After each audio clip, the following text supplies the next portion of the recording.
அதாவது நம்மளுடைய வேல்மாறல் மகாமந்திரம்னு ஒரு அற்புதமான மந்திரம் இருக்குது. முருகப்பெருமானுடைய திருவருளால் இன்னைக்கு பல அடியார்களுடைய வாழ்க்கையை மாற்றி அமைத்துக் கொண்டிருக்கக்கூடிய அற்புதமான வழிபாடு.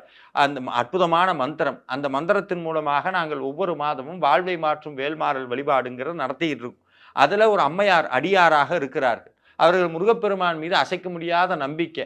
இந்த நம்பிக்கைன்னு சொன்னா ஒரு உண்மை சொல்றேன் சார். இந்த நம்பிக்கைக்கு எப்படி இருக்கணும் அப்படின்னா, முருகனை நம்புறேன் அப்படின்னா வாயளவுல சொன்னா மட்டும் பத்தாது. உள்ளுக்குள்ள ஒரு உணர்வு வேணும். என்ன உணர்வுன்னா, முருகா எல்லாம் நீதான். என் வாழ்க்கையில நல்லது வந்தால் நீதான், துன்பம் வந்தாலும் நீதான், இன்பம் வந்தாலும் நீதான். என் வாழ்க்கைய உன்ட்ட குடுத்துட்டேன். நீ எது எனக்கு கொடுத்தாலும் சரிங்கிற அந்த உணர்வு நிலைக்கு பேர் தான் உண்மையான பக்தி.